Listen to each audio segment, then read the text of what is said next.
Primeira carta de Paulo aos Coríntios, capítulo 12. Os dons do Espírito Santo. Meus irmãos, quero que vocês saibam a verdade a respeito dos dons que o Espírito Santo dá.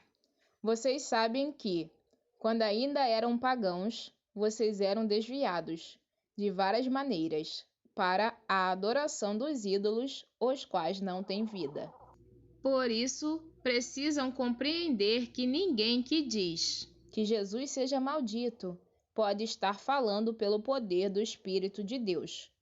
E que ninguém pode dizer Jesus é Senhor, a não ser que seja guiado pelo Espírito Santo. Existem tipos diferentes de dons espirituais, mas é um só e o mesmo Espírito quem dá esses dons. Existem maneiras diferentes de servir, mas o Senhor que servimos é o mesmo. Há diferentes habilidades para realizar o trabalho, mas é o mesmo Deus quem dá a cada um a habilidade para fazê-lo. Para o bem de todos, Deus dá a cada um alguma prova da presença do Espírito Santo. Para uma pessoa, o Espírito dá a mensagem de sabedoria e para outra, o mesmo Espírito dá a mensagem de conhecimento. Para uma pessoa, o mesmo Espírito dá fé e para outra, dá o poder de curar. Uma pessoa recebe do Espírito poder para fazer milagres e outra recebe o dom de anunciar a mensagem de Deus. Ainda outra pessoa recebe a capacidade para saber a diferença entre os dons que vêm do Espírito e os que não vêm dele. Para uma pessoa, o Espírito dá a capacidade de falar em línguas estranhas e para outra, ele dá a capacidade de interpretar o que essas línguas querem dizer. Porém, é um só e o mesmo Espírito quem faz tudo isso. Ele dá um dom diferente para cada pessoa, conforme ele quer. Um corpo e muitas partes. Cristo é como um corpo, o qual tem muitas partes. E todas as partes, mesmo sendo muitas, formam um só corpo. Assim, também, todos nós, judeus e não judeus, escravos e livres, fomos batizados pelo mesmo Espírito, para formar um só corpo.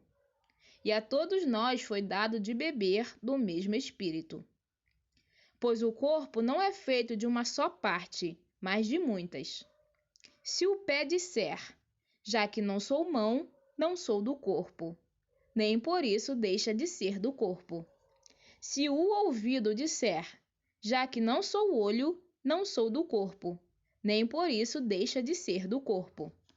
Se o corpo todo fosse olho, como poderíamos ouvir? E, se o corpo todo fosse ouvido, como poderíamos cheirar? Assim Deus colocou cada parte diferente do corpo conforme Ele quis. Se o corpo todo fosse uma parte só, não existiria corpo. De fato, existem muitas partes, mas um só corpo. Portanto, o olho não pode dizer para a mão, eu não preciso de você. E a cabeça não pode dizer para os pés, não preciso de vocês. O fato é que as partes do corpo que parecem ser as mais fracas são as mais necessárias. E aquelas que achamos menos honrosas são as que tratamos com mais honra. E as partes que parecem ser feias recebe um cuidado especial que as outras mais bonitas não precisam. Foi assim que Deus fez o corpo, dando mais honra às partes menos honrosas. Desse modo, não existe divisão no corpo, mas todas as suas partes têm o mesmo interesse umas pelas outras. Se uma parte do corpo sofre, todas as outras sofrem com ela. Se uma é elogiada, todas as outras se alegram com ela. Pois bem, vocês são o corpo de Cristo, e cada um é uma parte desse corpo. Na igreja, Deus pôs tudo no lugar certo. Em primeiro lugar, os apóstolos, em segundo, os profetas, e, em terceiro, os mestres.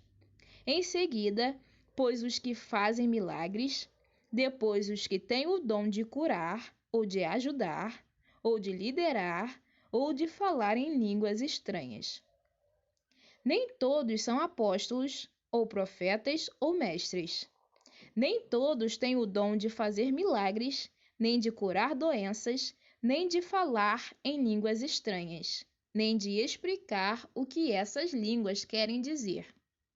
Por isso, se esforcem para ter os melhores dons. Porém, eu vou mostrar a vocês o caminho que é o melhor de todos.